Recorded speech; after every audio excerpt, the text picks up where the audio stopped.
যেই বন্ধু আমার সাথে 1 মিনিট কথা না বললে খানা খায় না, আমার মরণের খবর পাইয়া সাথে সাথে বন্ধু তার মোবাইলের থেকে আমার নাম্বারটারে ডিলিট করে ফেললো। আম্মাজান 2 দিন কান্না করবে, আব্বাজান কান্না করবে। এবার কবরের মধ্যে রাখার পরে এখন কেউ নাই। কেউ কবরে রাখার পর মায়ার নবী বলেন, উম্মতের দল সবাই চলে যাবে। মাটি দেওয়ার পরে 2 জন ফেরেশতা সবার কবরে আসবে। 3টা প্রশ্ন সবার বেলায় করা হবে। হিন্দু মুসলমান হুজুর যে লাইনের হোক না কেন, প্রশ্ন 3টা রেডি করে নাও। এই প্রশ্নের জবাব যারা দিতে পারবে তাদের কবর হবে জান্নাত, যারা দিতে পারবে না তাদের কবর হবে জাহান্নাম।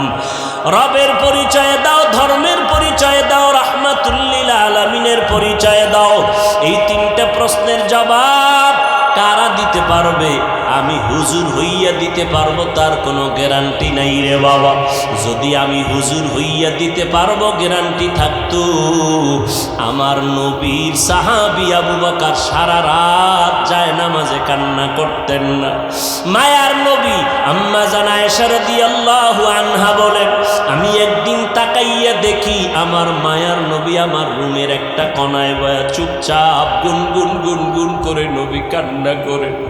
আমি আয়েশা ভয় পেয়ে গেলাম, না জানি কোনো বেয়াদবি আমি করে ফেলেছি নাকি। আমি আয়েশা নবীর পাশে গিয়ে দাঁড়াইয়া বললাম, ও মায়ার নবী, আপনি আমার রুমের মধ্যে বসে কেন কাঁদেন? আমি আয়েশা কোনো বেয়াদবি করেছি নাকি? না রে আয়েশা, তুমি কেন বেয়াদবি করবা বলো? আম্মা জান আয়েশা বলেন, ও নবী, আমার মাত্র বয়স অনেক কম। 6 বছর বয়সে আপনার সাথে আমার বিবাহের বন্ধন হয়েছে।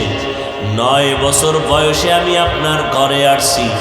ও পর্দার আড়ালের আম্মা জানেরা, আম্মা জান আয়েশা কান্না করেন, নবী আমার বয়স অনেক কম। আম্মা জান আয়েশার 18 বছর যখন বয়স, তখন নবী দুনিয়া থেকে বিদায় নিয়ে চলে গেলেন। এরে নবীর উম্মতিরা, ও যুবকেরা, ও বৃদ্ধ বাবাজিরা, ও ব্যবসায়ীরা, ও পর্দার আড়ালের আম্মা জানেরা, আম্মা জান আয়েশা বলেন, নবী বেয়াদবি যদি না করে থাকি তো কেন কাঁদেন?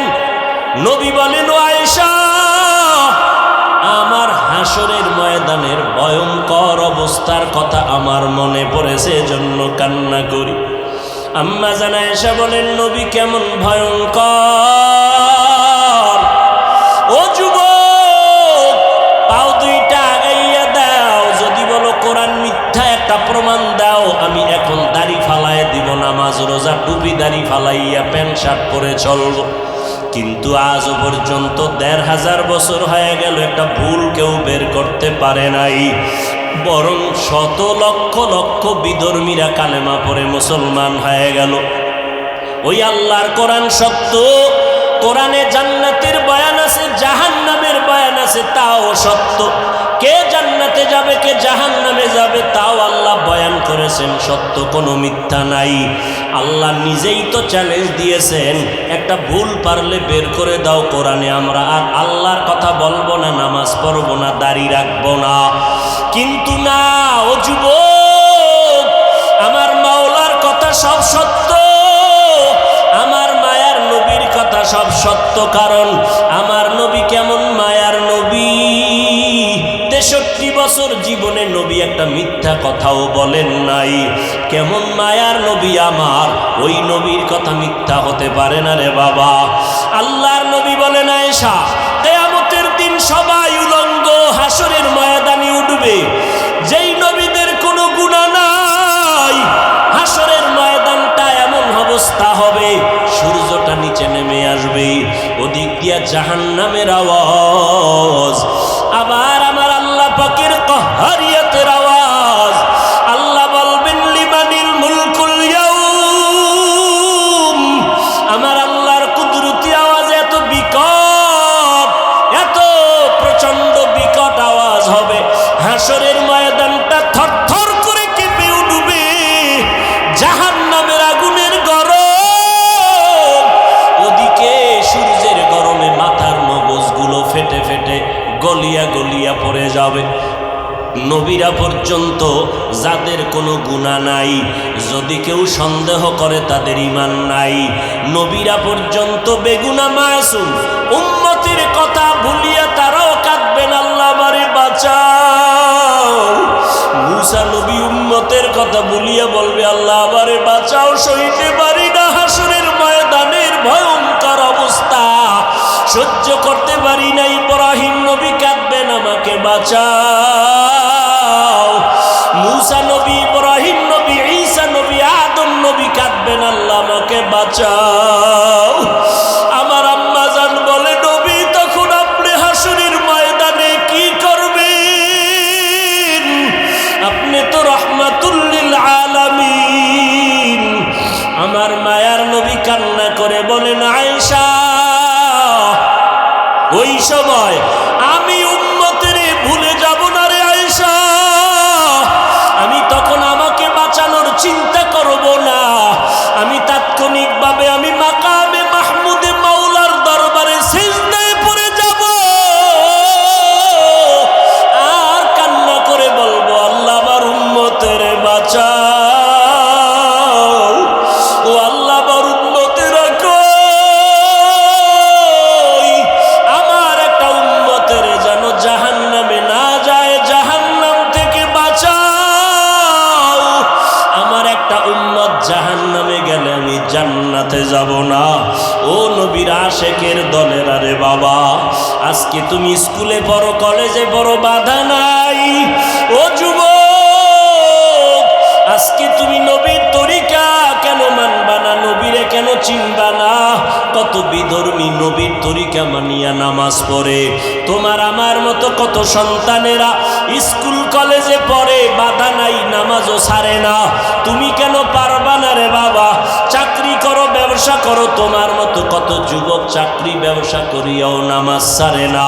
বলো বাবা, তুমি কেন পারবা না? নবীর তরিকায় দাড়িটা লম্বা করতে কেন পারো না রে বাবা? মনে মনে ভাবছো কি আল্লাহর কোরআন মিথ্যা, নবীর কথা মিথ্যা? না রে বাবা, না। ও যুবকেরা, আল্লাহর কাছে তওবা করে কাঁদো।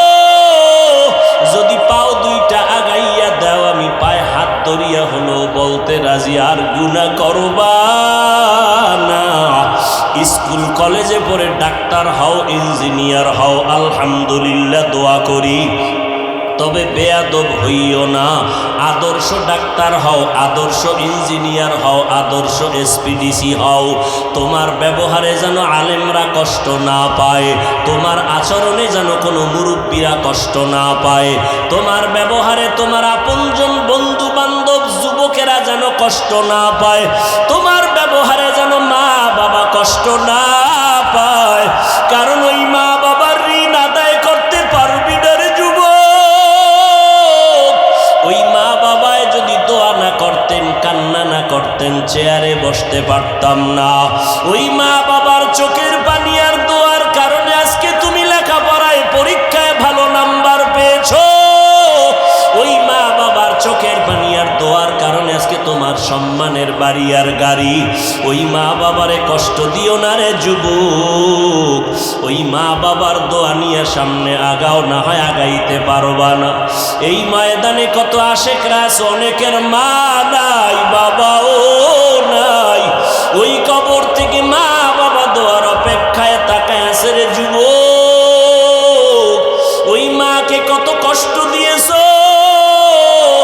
আজকে তোমার ডানে বামে কত যুবকের চোখে পানি তওবার নিয়ত করেছে, অথচ তোমার চোখে পানি নাই, দিলটা পাথরের মতো শক্ত। কারণ কি? মা বাবাই বুঝি বরদোয়া লাগায় দিছে তোমার কপালে। তোমার ব্যবহারে বুঝি মা বাবা কষ্ট পাইয়া বরদোয়া করে ফেলেছে, তোমার কপালে বরদোয়া লাগছে, চোখে পানি নাই। ওই মা বাবা যদি বেঁচে না থাকে, কবরের কিনারায় যাইয়া একটু কাঁদিও, আল্লাহর কাছে দোয়া করিও, মা বাবার জন্য নেক আমল করিও, গুনাহ করিয়া মা বাবার কবরে আযাবের কারণ হইও না। যার মা বাবা বেঁচে আছে, ঘরে গিয়া পারলে মাকে বলিও, মা মাথায় হাত দিয়ে একটু দোয়া করিয়া দেও, তোমার দোয়া ছাড়া আমি সামনে আগাইতে পারবো না। ও মা, তোমার ঋণ আদায় করার ক্ষমতা নাই। ও যুবক, এখনো সময় আছে, তওবা করো। মনে মনে আল্লাহকে ডাকো আর বলো, আল্লাহ, সূর্যের গরম সইতে পারি না, হাসরের মাঠে গরম কেমনে সহ্য করব। আজকে থেকে তওবা করে ফেললাম, মরিয়া গেলে যাব। হায়াতের মালিক তুমি, ইজ্জতের মালিক তুমি, রিজিকের মালিক তুমি। আর নামাজ ছাড়বো না, দাড়ি কাটবো না, বেপরদায় চলবো না। যার প্ররোচনায় পড়িয়া, যার কথার পেছনে গিয়া, যার পেছনে দৌড়াইয়া নবীরে ভুলিয়া গেছো, ওই লোক কিন্তু তোমার আপন না। ওই লোকটা তোমার জীবনের বড় দুশ্মনে পরিণত হয়ে যাবে। তোমার আমার আপন আল্লাহ, আমার নবীর সুন্নত। আজকে থেকেই তওবা করো, নামাজ ছাড়বা না, দাড়ি কাটবা না, মা বাবারে কষ্ট দিবা না, ওলামায়ে কেরামের বিরোধিতা করে গুনাহগার হবা না, নবীর তরিকা মতে চলবা, স্কুল কলেজ লেখাপড়া করবা, আদর্শ নিয়ে চলবা, 5 ওয়াক্ত নামাজ পড়বা, মা বাবার দোয়া নিয়ে চলবা, মুরব্বীদের সাথে খারাপ আচরণ করবা না। যদি খাঁটি অন্তরে তওবা করতে পারো, আল্লাহ গুনাহগুলো মাফ করিয়া জান্নাতি বানায় দিবেন। ও বান্দা, তুমি যেই লাইনেই দৌড়াও, দল কিন্তু দুইটা রাস্তা, দুইটা, একটা জান্নাতের আর একটা জাহান্নামের। তুমি কোন রাস্তায় যাইতে চাও, আগে হিসাবটা করিয়া সামনে আগাও। আল্লাহর কাছে এখনো সময় আছে, তওবা করো। তবে এটাও সত্য, আমার মায়ার নবীকে 13টা বছর দেখলো, বয়ান শুনিয়াও আবু জাহাল কালেমা পড়তে পারলো না। এই রকম কিছু পাথরওয়ালা মানুষ জমিনে থাকবে, এরা তওবা করবে না, বরং উল্টা বিরোধিতায় লিপ্ত হয়ে যাবে। আবার একদল গোলামরা তওবা করে কাঁদবে আর বলবে, আল্লাহ মাফ করে দাও, আর গুনার কাছেও যাব না।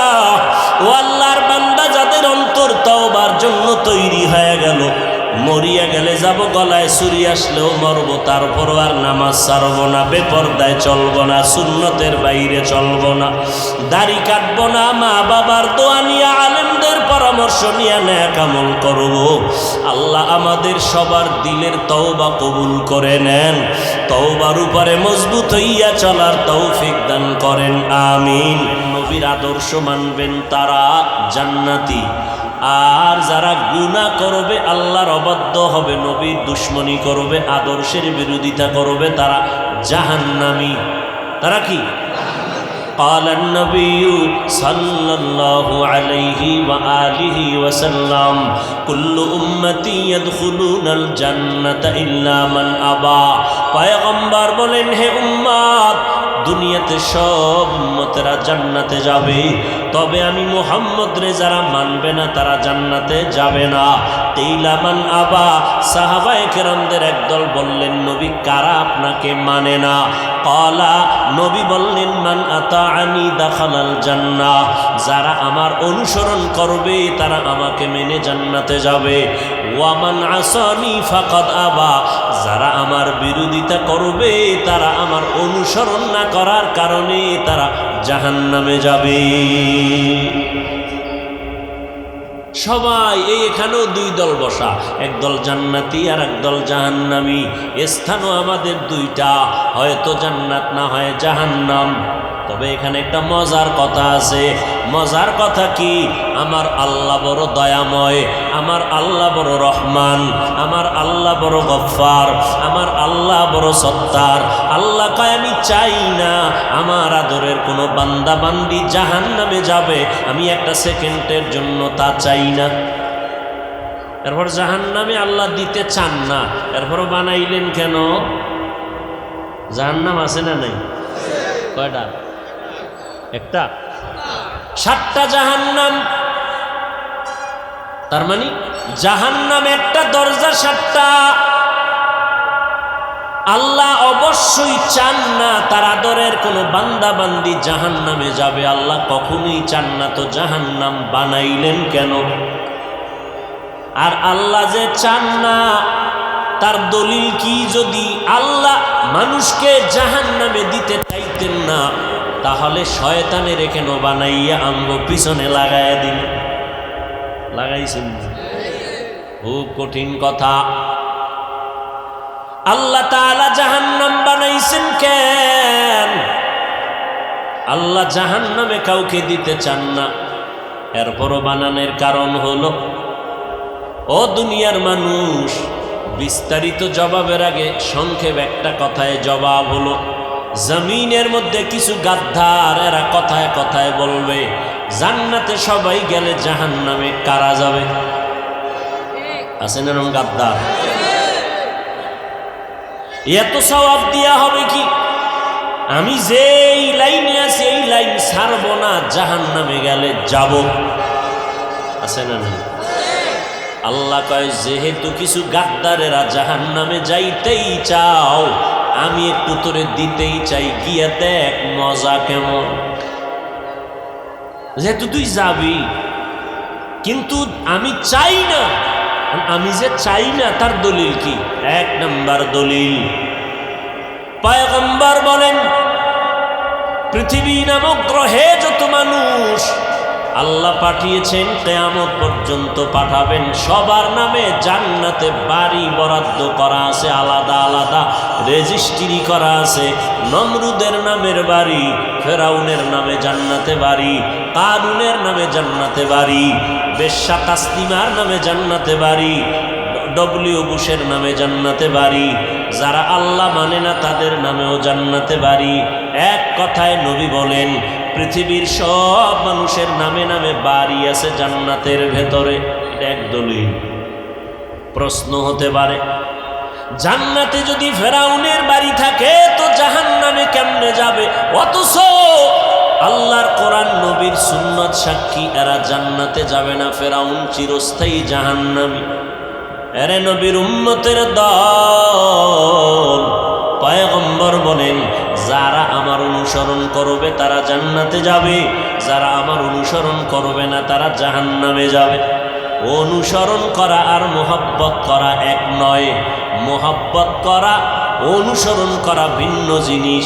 এখানে আপনারা যারা বসছেন, দাঁড়ায় আছেন, আল্লাহর কসম করে বলি, আমি 100 বিশ্বাস করি আপনারা আমাকে ভালোবাসেন, কিন্তু আমি এটাও বিশ্বাস করি 100 কেউ আমার অনুসরণ করেন না।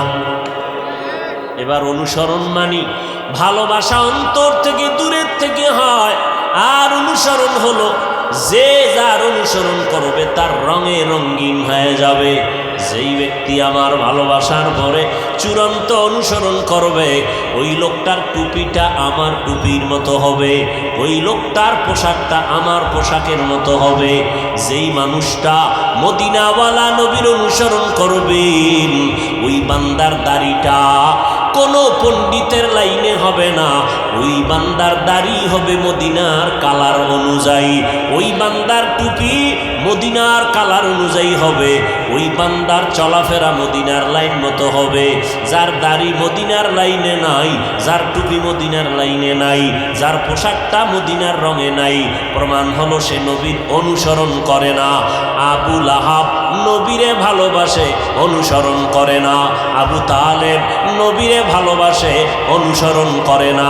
আল্লাহর নবী বললেন, আমাকে যারা অনুসরণ করবে তারা জান্নাতি, যারা অনুসরণ করবে না তারা জান্নাতেও সহজ হয়ে যেতে পারবে না। অনুসরণ বুঝেননি কি? আমি নবীর জন্য জীবন দিতে রাজি, নামাজ পড়তে রাজি না। আমি নবীর জন্য জীবন দিতে রাজি, দাড়িটা লম্বা করতে রাজি না। আমি নবীর জন্য জীবন দিতে রাজি, সুদের ব্যবসা ছাড়তে রাজি না। আমি নবীর জন্য জীবন দিতে রাজি, সাহাবায়ে কেরামদেরকে আদর্শের মাপকাঠি মানতে আমি রাজি না। এই কোয়ালিটির মানুষগুলো ভালো করে চিহ্নিত করে নাও, এরা ইসলামের ব্যানারওয়ালা রসুলের বড় দুশমন। তো যাওয়া সুন্নতে আহমদ কো যা বা মোহাম্মদ কে বুবদ নিসবতরা কারে শয়তা মি কুনিনা মত বলি গরওলি ইনস্ত নানত বরওলি মান আহাব্বা সুন্নতি কওলে রসূল মজদায়ে কানা মাই হাম কুন কবুল। আশিক উম্মতেরা, নবীর অনুসরণ করো,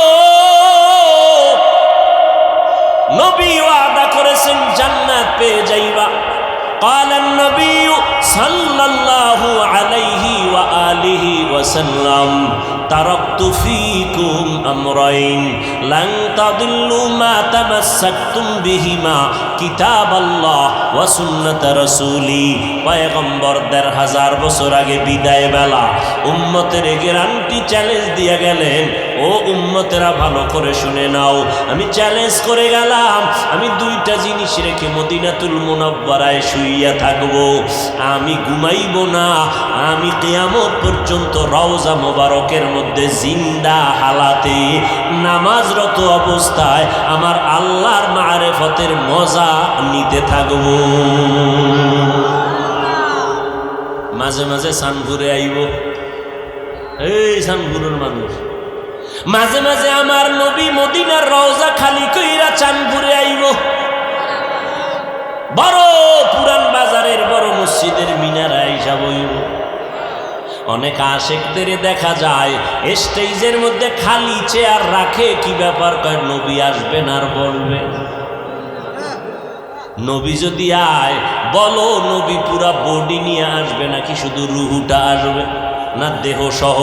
যদি বলো দেহ রুহু দোনোটা আসবে, তো মদিনায় যারা জিয়ারত করে তাদের উভয়ে কি? যদি বলো নবীর রুহু আসবে দেহ আসবে না, না, নবী দুনিয়াতে যেমন দেহের মধ্যে রুহু ছিল জিন্দা, ইন্তেকালের পরে কবরে রওজা মুবারকে যাওয়ার পরে আল্লাহ আবার রুহুটা দিয়া নবীরে জিন্দা বানায় দিছেন। কিয়ামত পর্যন্ত নবী জিন্দা থাকবেন, নামাজরত অবস্থায় থাকবেন, আল্লাহর মারিফতের মজা নিতে থাকবেন।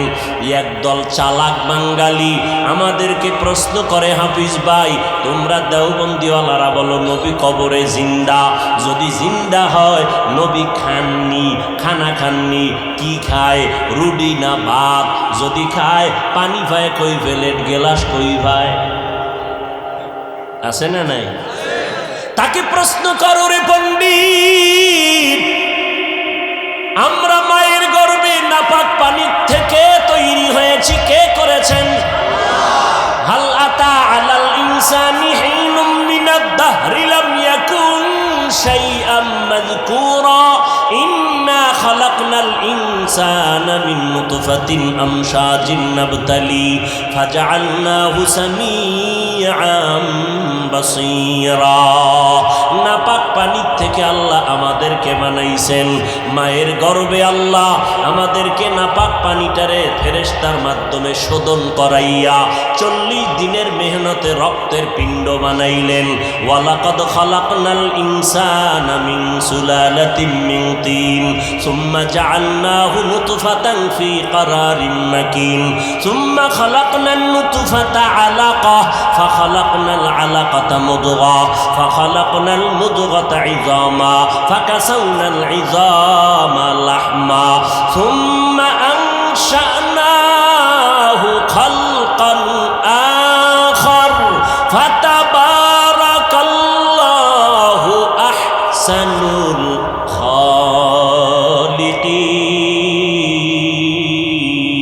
খালিকিন।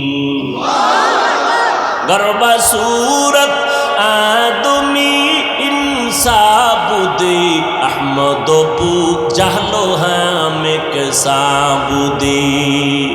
ওই নাপাক পানিটারে 40 দিনের শোধনে আল্লাহ তাআলা রক্তের পিণ্ড বানাইলেন। এই দিকে ইঙ্গিত করে আল্লাহ কন, ইকরা বিসমি রাব্বিকাল্লাযী খালাক খালাকাল ইনসানা মিন আলাক। আমি আল্লাহ মানুষ সৃষ্টি করেছি জমাট রক্ত থেকে। রক্ত মানি ওই নাপাক পানিটাকে আল্লাহ জমাট রক্ত বানাইলেন, এটাকে আবার ফেরেশতারে দিয়ে শোধন করাইলেন, গোশত হয়ে গেল। এর উপরে আল্লাহ হাড্ডি দিলেন, হাড্ডির উপরে আবার গোশত দিয়া একটা স্ট্রাকচার তৈরি করার পরে আম্মা জানের বাচ্চা দানির মধ্যে প্যাকেট করে ফেললেন, এক বিন্দু যেন অক্সিজেন ঢুকতে না পারে। যেই বাতাস বন্ধ হয়ে গেলে আমরা পাগলের মতো হয়ে যাই, অথচ মায়ের গর্ভে আমাকে এমনভাবে প্যাকেট করে দিলেন, এক বিন্দু বাতাস ঢুকার কোনো কায়দা নাই, ঢুকলেই আমার ক্ষতি হবে। আল্লাহ তাআলা এবার রুহটা যখন দান করছেন, আমি এখন জিন্দা নড়াচড়া শুরু করেছি। আমার এখন নড়াচড়ার কারণে আম্মা জানের বুকের মধ্যে ব্যথা পায়, পেটের মধ্যে ব্যথা পায়। খানার প্লেট নিয়ে মা কান্না করে খানা বাদ দিয়া চলে যায়। শুইয়া পরে আমি ব্যথায় অস্থির হয়ে গেলাম, মনে হয় যেন আমার উপরে 7 আসমান বোঝা হয়ে চেপে পড়ছে। এইভাবে আল্লাহ তাআলা আমার নড়াচড়ার দ্বারা পেটের মধ্যে ক্ষুধাও লাগছে। আমি তখন মায়ের গর্ভে জিন্দা না মরা? জিন্দানি, জিন্দা। খাইছি নি? খানা দানা আছে না? কি খাইছি, রুটি না ভাত? এরে পণ্ডিত বলো, আমরা মায়ের গর্ভে জিন্দা যখন ছিলাম, আমগো পেটে ক্ষুধা ছিল, খানাও ছিল। কেমনে খানা হয়েছে? যদি ভাত খাই, তরকারি খাই, তো প্লেট গিলাস মায়ের গর্ভে কই পাইছি? এই জবাবটা যেদিন দিবা পণ্ডিতেরা, আমি ওই দিন জবাব দিব নবী কবরের মধ্যে কেমনে খায়। আকেলারা পেশা খামোশি বুয়ত, পেশায়ে জাহেল ফারামুশি বুয়ত। আকলমান যারা, বুদ্ধিমান, এরা কথা কম কয়, গবেষণা করে, কইল কি চিন্তা করি। আর যারা বেআকল, এরা শুধু বক বক করে, কথা বুঝার আগেই জবাব দেয়, বুঝার আগেই বলে এটা কেন সেটা কেন। এইভাবে পুরা সমাজটাকে বিশৃঙ্খলার দ্বার প্রান্তে নিয়ে যায়। ভাইয়েরা আমার, সমস্ত মানুষের নামে জান্নাতে ঘর, ফেরাউনের নামে জান্নাতে বাড়ি, নমরুদের নামে জান্নাতে বাড়ি। এই ভলিউমটা বাড়াইতে পারো না? সানভুরে কি আর ভালো মাইক নাই? ফিডাল দরকার হবো। ভাইরা আমার, নমরুদের নামেও জান্নাতে বাড়ি, কিন্তু আল্লাহর কোরআন নবীর ওই কথাটা বলতে ভুলে গেলাম। নবী চ্যালেঞ্জ দিয়া গেছেন, ও উম্মতের দল, আমি বিদায় বেলা 2টা জিনিস রেখে গেলাম আকরাইয়া দর। কোনোদিন কখনো কোনো বিপদের মধ্যে তোমরা পড়বা না। কয় জিনিস? 1 নম্বরে কোরআন, 2 নম্বর পয়গম্বরের সুন্নাত। বলেন 1 নম্বরে কি? সবাই বলেন। 2 নম্বরে? আবার বলেন, আবার বলেন। কোরআন আর হ্যাঁ, কোরআন এবং সুন্নাত। 1500 বছর পরে তাকাইয়া দেখো,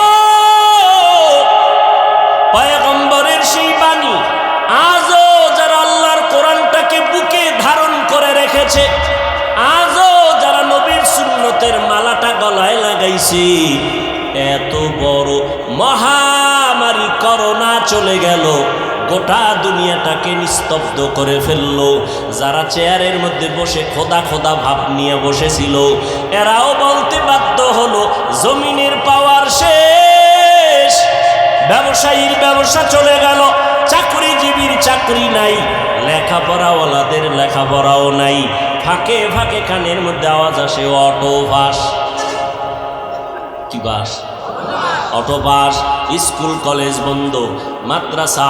এইভাবে তাকায় দেখো রে বান্দা, দুনিয়ার সব কোটিপতিওয়ালাদের মাথা হ্যাট হয়ে গেল, মাথা নত হয়ে গেল, সব বাহাদুরদের বাহাদুরি বন্ধ হয়ে গেল। এত মহামারী করোনা, সব বন্ধ বন্ধ বন্ধ।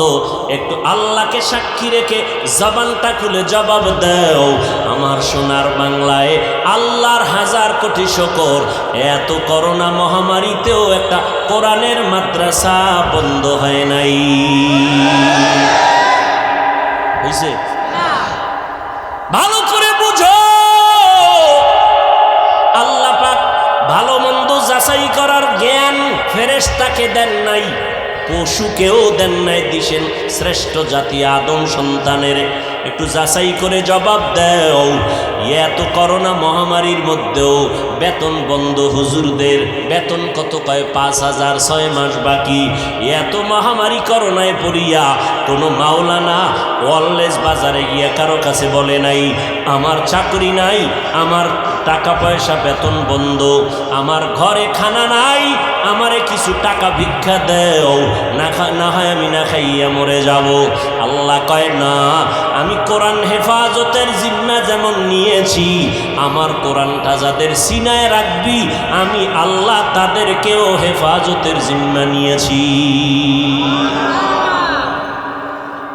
পয়গম্বরের সুন্নাত। করোনা করোনা করোনা ঘরের দরজা লাগাইয়া এখনো কত মহামাস্তান দরজার ভিতরে এখনো বয়া রইছে, বাইরে যায় না। করোনা চিন্তা করছে এখনো, আমি জানি দেখে বলতেছি। মহাপণ্ডিত হে মাস্ক লাগাইয়া ঘরের ওই বিল্ডিং এর ভিতরে ফ্ল্যাটে থাকে, বাইরে যায় না, বুলেও নামে না, এখনো কয় করোনা। নামাজেও যায় না, জুমায়ও যায় না, ঈদেও যায় না। হ্যাঁ, তো একজনের জিগাইলাম অবস্থা কি, কয় পঙ্গু পঙ্গু ভাব। চিন্তা করতে পারে, বাবায় মারা গেল, সন্তানেরা লোক দিয়া টাকা দিয়া বাবার লাশটা ঘর থেকে নামাইয়া রাস্তায় ফেলে দিল। সন্তানেরা জানা যায় না, খবর নেয় না। করোনা তাকাইয়া দেখছো রে বাঙালি মুসলমান, ইতিহাস যেন কেউ জবাই করে দিতে না পারে। ভালো করে টানাইয়া রাখো, লিখে রাখো। শত শত করোনার লাশ আমার সোনার বাংলাদেশের আলেম টুপিওয়ালারা কান্দে নিয়া গোসল করাইয়া কাফন পরাইয়া কবরে দাফন করেছে। আল্লাহর হাজার শুকর, একজন হুজুরেও করোনায় মরে নাই। হায়াতের মালিককে, মাস্কওয়ালারা কেউ মরে নাই। এর নবীর আশিক একজন কোরআনওয়ালা কেউ আল্লাহ মারেন নাই।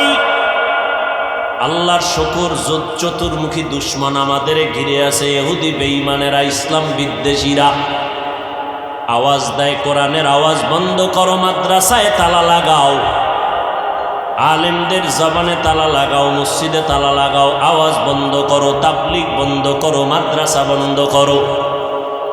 বিধর্মীদের আওয়াজ। শুধু তাই না, এর সাথে আবার ভিতরে ভিতরে কিছু ইসলামের নাম ব্যবহারকারী মুনাফিকেরাও তাল মিলায়।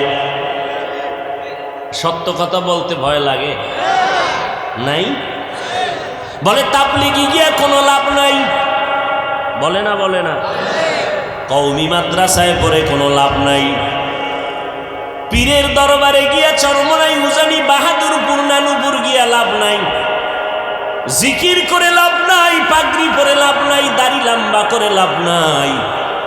তারে একটু জিজ্ঞাসা করো, ভাইজান কোন কাজে লাভ আছে বলো না কেন? দাড়ি লম্বা করবো, কয় লাভ নাই। পীরের কাছে গিয়ে একটু নামাজ শিখবো, কয় লাভ নাই। তাবলীগে গিয়ে একটু নবীর সুন্নাত অনুযায়ী চলবো, কয় লাভ নাই। কওমি মাদ্রাসায় পড়বো বলে ওখানে পড়ে কোনো লাভ নাই। তো লাভটা আছে কই? ঠিকানা দাও। ঠিকানাও দিবা না, আর যেখানে যাই একটু কান্নাকাটি করব সেখানেও যাইতে দিবা না।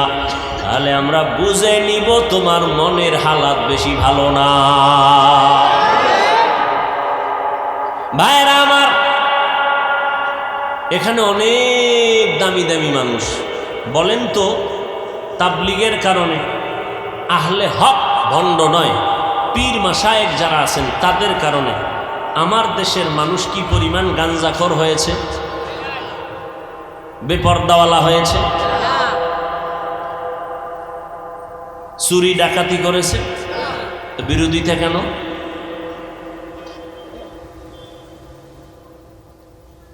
বড় আফসোস। অথচ আমরা মুসলমান জাগ্রত ইতিহাসের নাম, মুসলমানের ইতিহাস জমিনের মধ্যে বিজয়ের এক ইতিহাস, মুসলমানের ইতিহাস ভণ্ড বাতিলের মোকাবেলায় বিজয় হওয়ার ইতিহাস, মুসলমানের ইতিহাস, জমিনের মধ্যে টান টান ভাবে দাঁড়াইয়া থাকার ইতিহাস।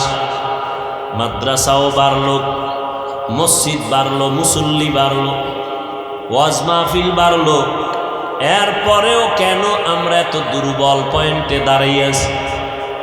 অথচ চোখ বন্ধ করে হিসাব করলে দেখা যায় জমিনের মধ্যে হাতে গোনা মাত্র কয়েকটা নাস্তিক।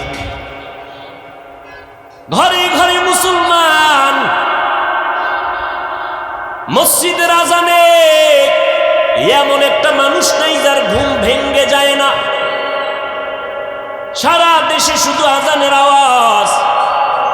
এরপরও কেন আমরা দুর্বলের একটাই কারণ, এরে নবীর আশিক, এর একটাই মাত্র কারণ, আমাদের ভেতরে দূরত্ব, হিংসা আর ঝগড়া।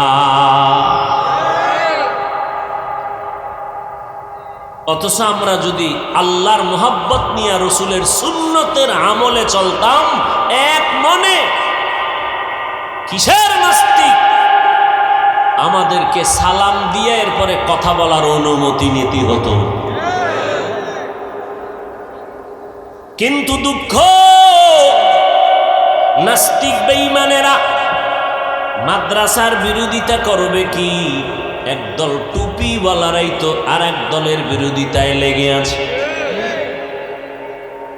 আলেমের বিরোধিতা কি করবে নাস্তিক? একদল মুসলমান তো পেছনে লাগা আছে।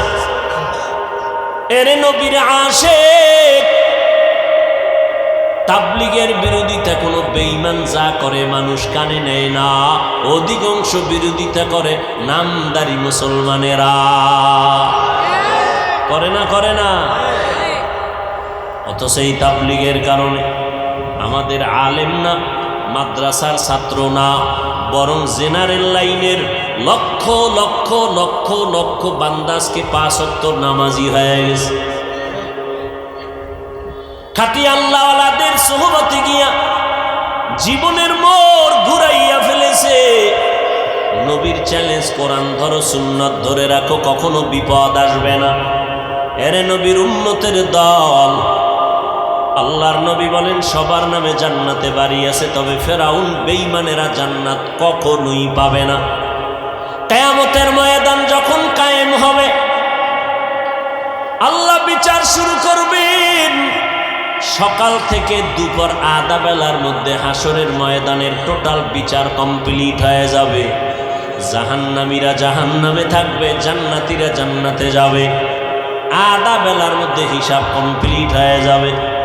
কেমনে এত মানুষ, হাজার হাজার হাজার কোটি কোটি কোটি মানুষ দাঁড়াবে হাসরের ময়দানে। এতগুলো মানুষ, এদের বিচার অল্প টাইমে কেমনে শেষ হবে? এরে আল্লাহর গোলাম, অথচ চাঁদপুর জেলার একটা থানার মধ্যে কত শত মামলা, এক একটা মামলা 50 বছর পর্যন্ত চলতেছে, এখনো ক্লিয়ার হয় না। টাকা দিলে মাঝে মাঝে, হাদিয়া দিলে মাঝে মাঝে মামলাগুলো তাজা হয়ে যায়। অথচ হাসরের ময়দানে আধা বেলার ভিতরে কোটি হাজার কোটি মানুষের বিচার কেমনে কমপ্লিট হবে? শুধু মানুষ না, আল্লাহ কুকুরকেও দাঁড় করাবেন, গরুরে দাঁড় করাবেন।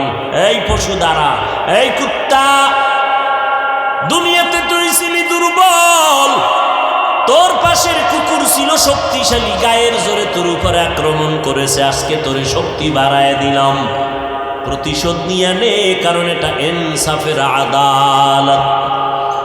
আল-ইয়াউমা তুজজা কুল্লু নাফসিন বিমা কাসাবাত লা যুলমাল ইয়াউম ইন্নাল্লাহা সারিউল হিসাব। দ্রুত বিচার হয়ে যাবে, কোনো জুলুম করা হবে না। কেমনে সম্ভব? গরুরে আল্লাহ বলবে, রে গরু দুর্বল, দুনিয়াতে তুই দুর্বল ছিলি, শক্তিশালী গরুটা গায়ের জোরে এমনিই তোর উপরে হামলা করেছে, আজকে ইনসাফের আদালত তোরে শক্তি দিলাম, প্রতিশোধ নিয়ে আনে। পশুর বিচার শেষ হওয়ার পর আল্লাহ এবার মানুষের বিচার শুরু করবেন। শুরু করার আগে বিশাল একটা মুমিনের বাহিনীকে আল্লাহ বলবেন, ও মুমিনের দল, তোমার আমল নামায় কোনো গুনাহ নাই। একটা বিশাল দলকে বলবে, তোমরা বিনা হিসাবে জান্নাতে চলে যাও। বিশাল এক দল গেছে গিয়া হিসাব ছাড়া জান্নাতে, আর এক দল বেঈমানকে আল্লাহ বলবেন, তোদের আমল নামায় কোনো নেক নাই, তোমরাও বিনা হিসাবে জাহান্নামের মধ্যে চলে যাও। এবার বসো যারা মাঝখানে আসো, গুনাও আছে নেকও আছে, নামাজও পড়ছো মিথ্যাও বলছো, নামাজ পড়িয়া সুদের টাকায় ব্যবসা করেছো, একটু দাঁড়া, ফিডাফিডি তোর কপালে দাঁড়া, ওজন দেওয়া হবে তোর আমল নামা। পালাবি কই? সবাই উলঙ্গ দাঁড়াবে, নারী আর পুরুষ উলঙ্গ হাসরের ময়দানে। জান্নাতে সবার নামে ঘর। ফেরাউন বেঈমান পাবে না তো ওদের বাড়িটার অবস্থা কি হবে? এই বড় লোকের বাড়িটা খালি, কি ব্যাপার, দুদুকের কাছে ধরা, অথবা নিজের বাড়ি দুদুক না এমনি মরে গেছে, এখন ওয়ারিশ নাই, বা এদের ছেড়ে দেশান্তর হয়ে গেছে, সরকার এটারে ক্রোপ দিয়া নিয়ে কয়টারে নিলামে দিব। নাও কে নিবা?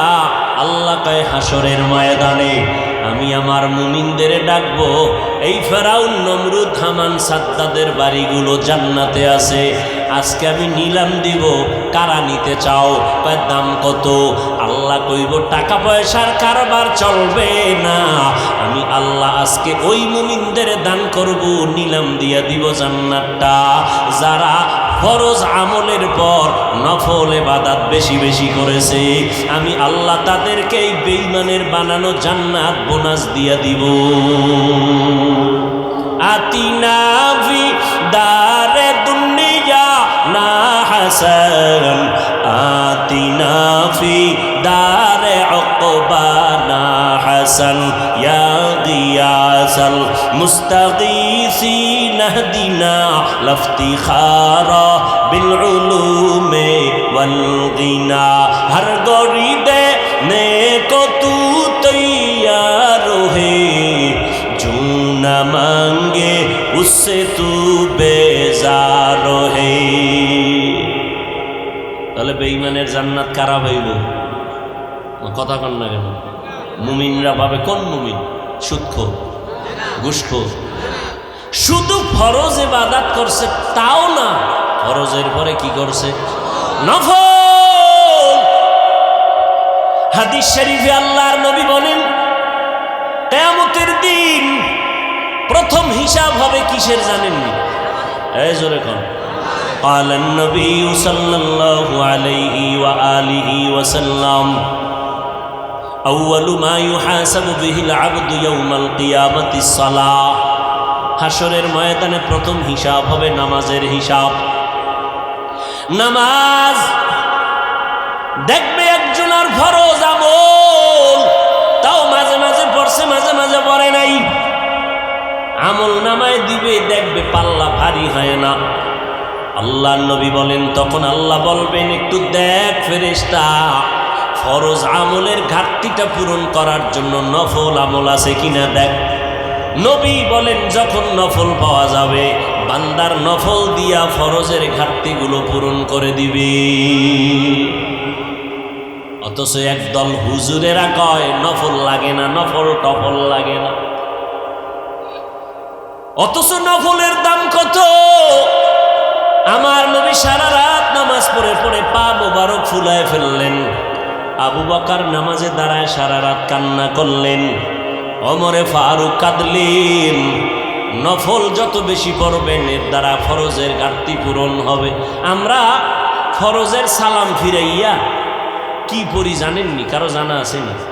সালাম ফিরানোর সাথে সাথে কি পড়ি? আস্তাগফিরুল্লাহ, আস্তাগফিরুল্লাহ, আস্তাগফিরুল্লাহ। কয়বার? এর আগে একবার পড়বেন আল্লাহু আকবার, এরপরে 3 বার আস্তাগফিরুল্লাহ। বুঝেননি কেন আস্তাগফিরুল্লাহ পড়ি? আস্তাগফিরুল্লাহ তো গুনাহ করলে, নামাজে গুনাহ করছি না। আস্তাগফিরুল্লাহ কেন? ও ভাই, তুমি নামাজের মধ্যে দাঁড়িয়েছো, যেইভাবে দাঁড়াইলে মালিকের দরবারে দাঁড়ানোর আদব রক্ষা হয় ওইভাবে দাঁড়াইতে পারো নাই, ভুল করেছো। যেইভাবে হাত বাঁধা দরকার ওইভাবে বাঁধতে পারো নাই, আদব রক্ষা হয় নাই, ভুল হয়ে গেছে। যেইভাবে রুকু করলে আল্লাহ খুশি হবেন ওইভাবে রুকুটা করতে পারি নাই, ভুল হয়ে গেছে। যেইভাবে সিজদা করলে আমার মাওলা খুশি হবেন ওইভাবে করতে পারি নাই, সিজদায় ভুল হয়ে গেছে। যেইভাবে সূরাটা আলহামদু সূরা পড়ার দরকার ছিল ওইভাবে পড়তে পারি নাই। আমি যখন আলহামদুলিল্লাহ পড়ব তখন আল্লাহ আমার কথার জবাব দিবেন, সেইভাবে সুযোগটাই দেয়নি। আমি যখন বলবো আলহামদু, আমার আল্লাহ বলবেন লিমানিল হাম, তুই কার প্রশংসা করেছো? বান্দা বলবো লিল্লাহ, আল্লাহ বলবেন মানিল্লাহ, কোন আল্লাহ? আমি তখন জবাব দিব রব্বুল আলামিন, জগৎ সমূহের জন্য যিনি রব। আল্লাহ পাক আবার প্রশ্ন করবেন কোন রব? আবার আমি জবাব দিব আর রহমান আর রহিম। আল্লাহ বলবেন মানির রহমান, কে রহমান? জবাব দাও। আমরা নামাজে আবার জবাব দেই মালিকি ইয়াউমিদ্দিন। এইভাবে আল্লাহর সাথে কথা বললে নামাজ পড়ছেন। আমগো 4 রাকাতের মধ্যে 10 রাকাত শেষ, জুতো লয়ে দৌড়। বাসায় গিয়ে দেখে কি জুতো আর একজন আড্ডা নিয়েছে। এই নামাজের মধ্যে ভুল। মাওলার বাড়ি আর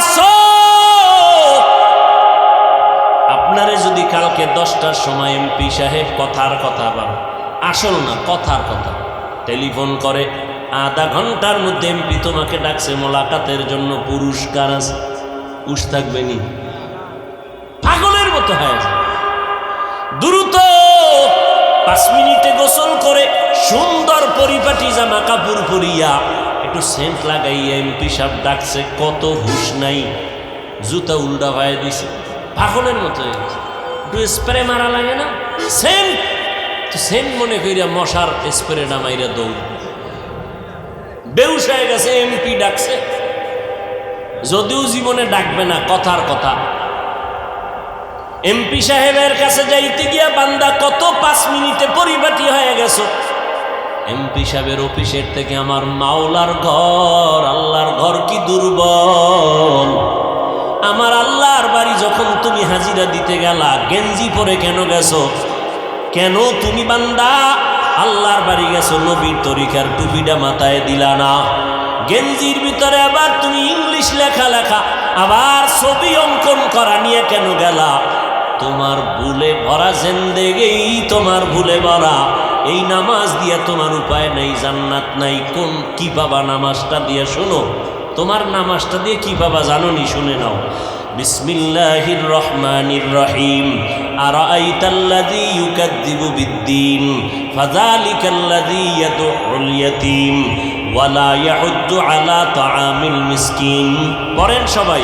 ফাওয়াইলুল লিল মুসাল্লিন। ওয়াইল নামক জাহান্নাম মুসল্লিদের জন্য। ও নামাজি মুসল্লি শুনো,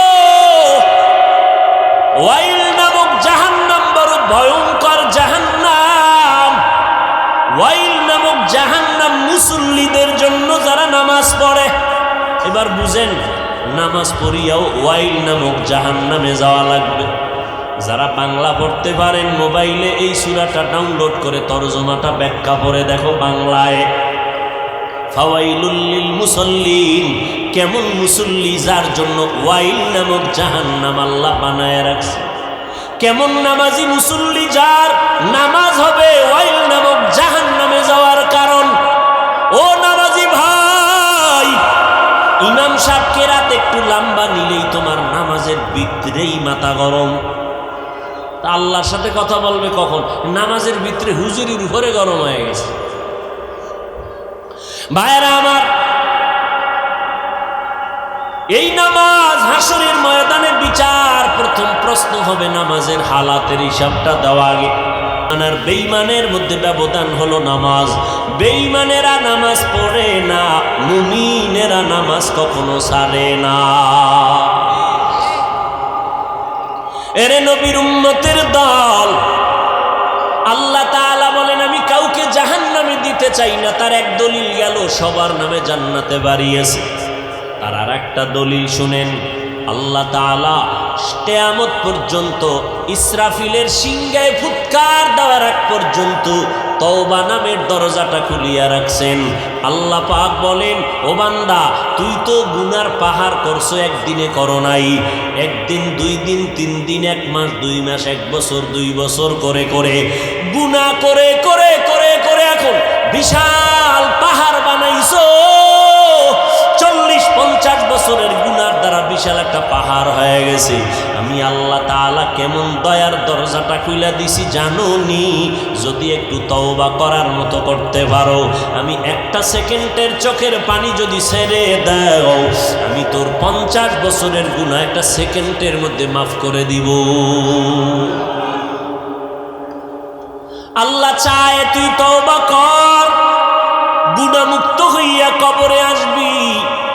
যদি কবরে গুনাহমুক্ত হয়ে যেতে পারো, মরণকালে যদি তোমার জবানে কালেমা জারি হইয়াই যায়, আল্লাহ তাআলা জিব্রাইল আমিনকে পাঠাবেন। এই বান্দা কোন জান্নাতটা পাবে তার ছবিটা তার চেহারার সামনে একটু দেখাইয়া দাও। ওদিকে আজরাইল আসছে তোর জানটা নেওয়ার জন্য। আজরাইলের দেইখা তো কলিজা লগে নাই, চোখ উল্টাইয়া যায়। কিন্তু যেহেতু বান্দা আল্লাহর প্রিয় বান্দা মুমিন, আল্লাহ কয়, এ ফেরেশতা, আমার বান্দা আজরাইলের অবস্থাটা যেন অনুভব করতে না পারে, ভয় না পায়, জান্নাতের ছবিটা ধরে দাও।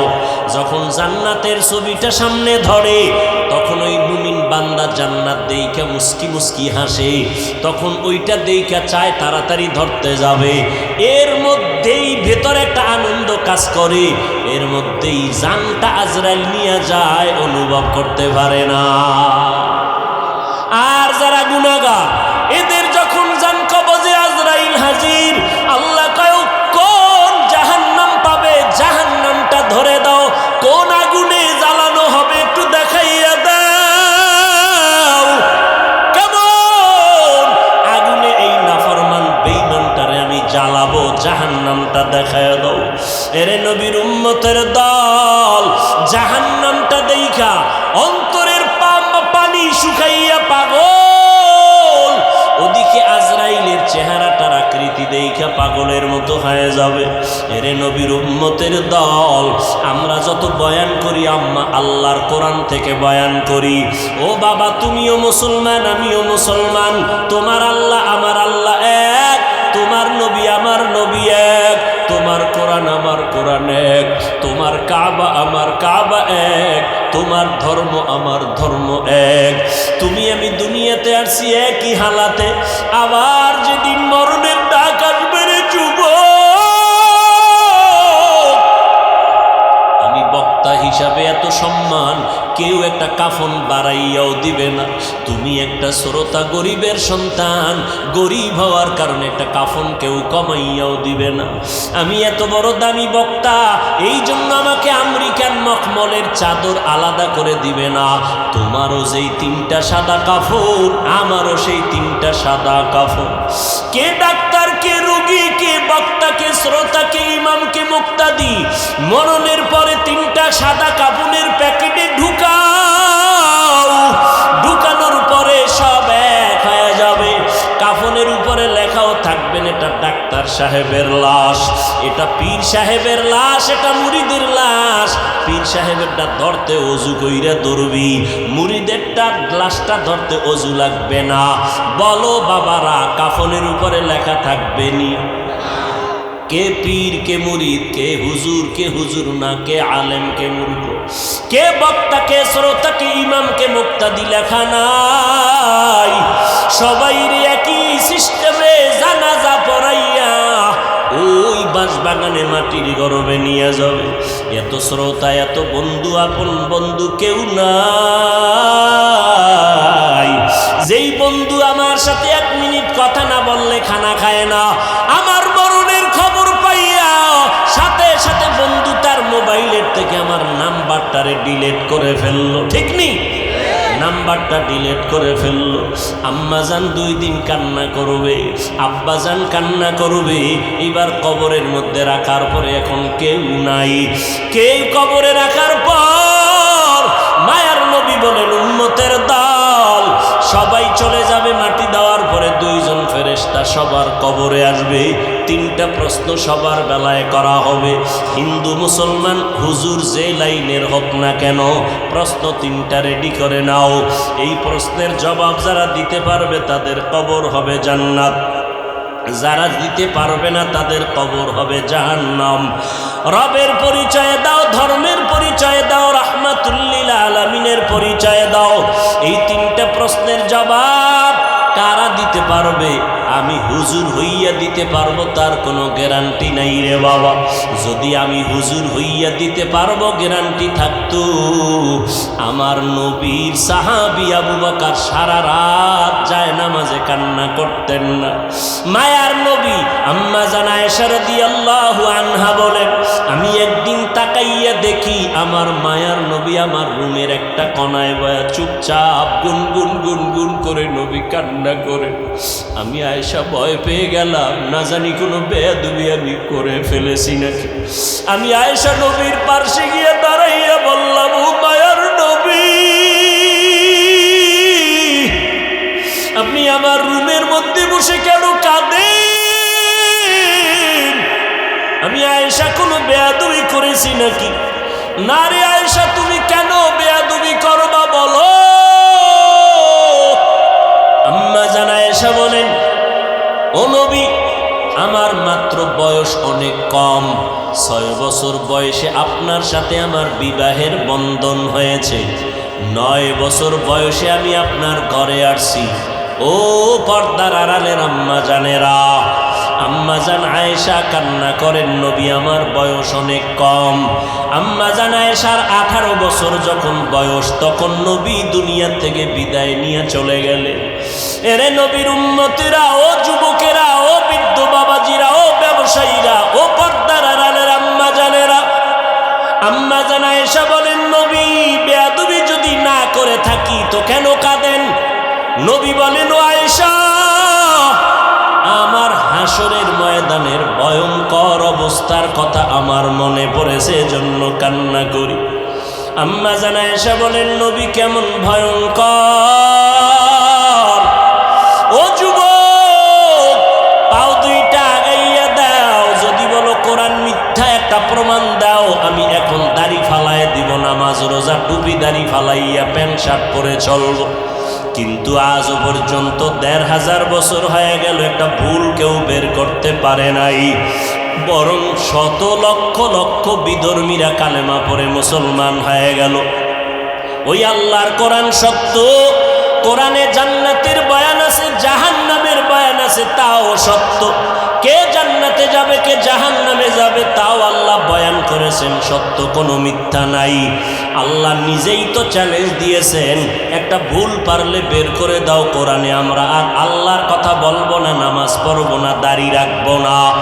কিন্তু না, ও যুবক, আমার মাওলার কথা সব সত্য, আমার মায়ার নবীর কথা সব সত্য। কারণ আমার নবী কেমন মায়ার নবী, 63 বছর জীবনে নবী একটা মিথ্যা কথাও বলেন নাই। কেমন মায়ার নবী আমার, ওই নবীর কথা মিথ্যা হতে পারে না রে বাবা। আল্লাহর নবী বলেন, আয়েশা, কিয়ামতের দিন সবাই উলঙ্গ হাসরের ময়দানে উঠবে। যেই নবীদের কোনো গুনাহ নাই, হাসরের ময়দানটা এমন অবস্থা হবে, সূর্যটা নিচে নেমে আসবে, ওদিক দিয়া জাহান্নামের আওয়াজ, আবার আমার আল্লাহ পাকের কাহরিয়াতের আওয়াজ। আল্লাহ বলবেন, লিমানিল মুলকুল ইয়াউম। আমার আল্লাহর কুদরতি আওয়াজ এত বিকট, এত প্রচন্ড বিকট আওয়াজ হবে, হাসরের ময়দানটা থরথর করে কেঁপে উঠবে। জাহান্নামের আগুনের গরম, ওদিকে সূর্যের গরমে মাথার মগজগুলো ফেটে ফেটে গলিয়া গলিয়া পড়ে যাবে। নবীরা পর্যন্ত যাদের কোনো গুনাহ নাই, যদি কেউ সন্দেহ করে তাদের ঈমান নাই। নবীরা পর্যন্ত বেগুনাহ মাসুম, উম্মতের কথা ভুলিয়া তারাও কাঁদবেন, আল্লাহ আমারে বাঁচাও। মুসা নবী উম্মতের কথা ভুলিয়া বলবে, আল্লাহ আমারে বাঁচাও, সইতে পারি না হাসরের ময়দানের ভয়ঙ্কর অবস্থা, সহ্য করতে পারি না। ইব্রাহিম নবী কাঁদবেন, আমাকে বাঁচাও। মুসা নবী, ইব্রাহিম নবী, ঈসা নবী, আদম নবী কাঁদবেন, আল্লাহ আমাকে বাঁচাও। আমার আম্মা জান বলে, নবী তখন আপনি হাসরের ময়দানে কি করবেন? আপনি তো রাহমাতুল লিল আলামিন।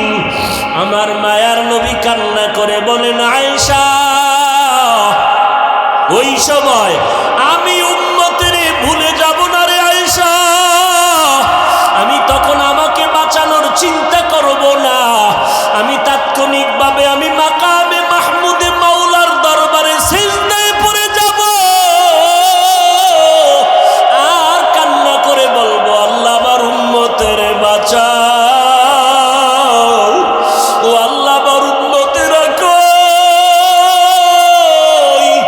আমার একটা উম্মতের যেন জাহান্নামে না যায়, জাহান্নাম থেকে বাঁচাও। আমার একটা উম্মত জাহান্নামে গেলে আমি জান্নাতে যাব না।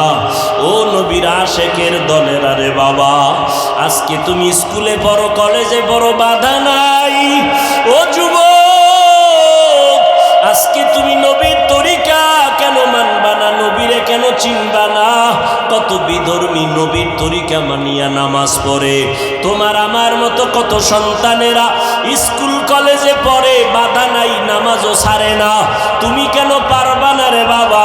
চাকরি করো, ব্যবসা করো, তোমার মতো কত যুবক চাকরি ব্যবসা করিয়াও নামাজ ছাড়ে না। বলো বাবা, তুমি কেন পারবা না? নবীর তরিকায় দাড়িটা লম্বা করতে কেন পারো না রে বাবা? মনে মনে ভাবছো কি আল্লাহর কোরআন মিথ্যা, নবীর কথা মিথ্যা? না রে বাবা, না। ও যুবকেরা, আল্লাহর কাছে তওবা করে কাঁদো। যদি পাও দুইটা আগাইয়া দাও, আমি পায়ে হাত ধরিয়া হলো বলতে রাজি, আর গুনাহ করবা না।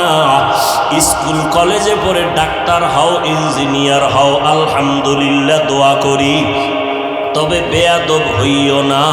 আদর্শ ডাক্তার হও, আদর্শ ইঞ্জিনিয়ার হও, আদর্শ এসপিডিসি হও। তোমার ব্যবহারে যেন আলেমরা কষ্ট না পায়, তোমার আচরণে যেন কোনো মুরব্বীরা কষ্ট না পায়, তোমার ব্যবহারে তোমার আপনজন বন্ধু বান্ধব যুবকেরা যেন কষ্ট না পায়, তোমার ব্যবহারে যেন মা বাবা কষ্ট না পায়। কারণ ওই মা বাবার ঋণ আদায় করতে পারবি না রে যুবক। ওই মা বাবায় যদি দোয়া না করতেন, কান্না না করতেন, চেয়ারে বসতে পারতাম না। ওই মা বাবার চোখের পানি আর দোয়ার কারণে আজকে তুমি লেখাপড়ায় পরীক্ষায় ভালো নাম্বার পেয়েছো। ওই মা বাবার চোখের পানি আর দোয়ার কারণে আজকে তোমার সম্মানের বাড়ি আর গাড়ি। ওই মা বাবারে কষ্ট দিও না রে যুবক। ওই মা বাবার দোয়া নিয়ে সামনে আগাও, না হয় আগাইতে পারবা না। এই ময়দানে কত আশেকরা আছে, অনেকের মা নাই, বাবাও নাই। ওই কবর থেকে মা বাবা দোয়ার অপেক্ষায় তাকায় আছে রে যুবক। ওই মাকে কত কষ্ট দিয়েছো। আজকে তোমার ডানে বামে কত যুবকের চোখে পানি তওবার নিয়ত করেছে, অথচ তোমার চোখে পানি নাই, দিলটা পাথরের মতো শক্ত। কারণ কি? মা বাবায় বুঝি বরদোয়া লাগায় দিছে তোমার কপালে।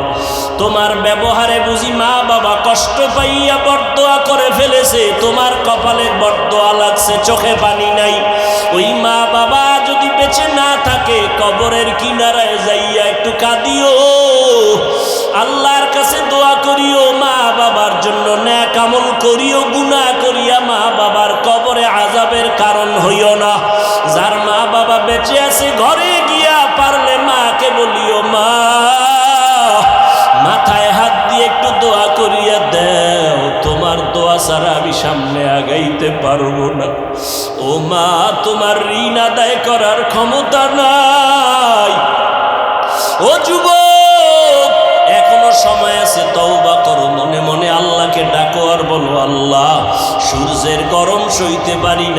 হাসরের মাঠে গরম কেমনে সহ্য করব। আজকে থেকে তওবা করে ফেললাম, মরিয়া গেলে যাব। হায়াতের মালিক তুমি, ইজ্জতের মালিক তুমি, রিজিকের মালিক তুমি। আর নামাজ ছাড়ব না, দাড়ি কাটবো না, বেপরদায় চলবো না। যার প্ররোচনায় পড়িয়া, যার কথার পেছনে গিয়া, যার পেছনে দৌড়াইয়া নবীরে ভুলিয়া গেছো, ওই লোক কিন্তু তোমার আপন না। ওই লোকটা তোমার জীবনের বড় দুশ্মনে পরিণত হয়ে যাবে। তোমার আমার আপন আল্লাহ, আমার নবীর সুন্নত।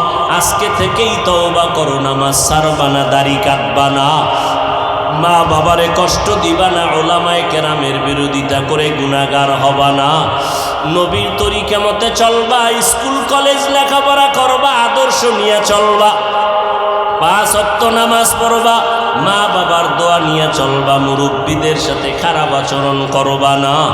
যদি খাঁটি অন্তরে তওবা করতে পারো, আল্লাহ গুনাহগুলো মাফ করিয়া জান্নাতি বানায় দিবেন। ও বান্দা, তুমি যেই লাইনেই দৌড়াও, দল কিন্তু দুইটা রাস্তা, দুইটা, একটা জান্নাতের আর একটা জাহান্নামের।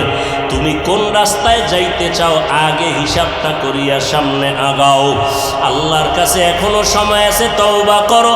তবে এটাও সত্য, আমার মায়ার নবীকে 13টা বছর দেখলো, বয়ান শুনিয়াও আবু জাহাল কালেমা পড়তে পারলো না।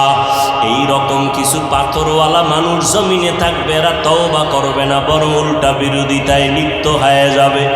আবার একদল গোলামরা তওবা করে কাঁদবে আর বলবে, আল্লাহ মাফ করে দাও, আর গুনার কাছেও যাব না। ও আল্লাহর বান্দা, যাদের অন্তর তওবার জন্য তৈরি হয়ে গেল, মরিয়া গেলে যাব, গলায় ছুরি আসলেও মরব, তারপরও আর নামাজ ছাড়ব না, বেপরদায় চলব না, সুন্নতের বাইরে চলব না, দাড়ি কাটব না, মা বাবার দোয়া নিয়ে, আলেমদের পরামর্শ নিয়ে নেক আমল করব। আল্লাহ আমাদের সবার দিলের তওবা কবুল করে নেন, তওবার উপরে মজবুত হইয়া চলার তৌফিক দান করেন, আমিন।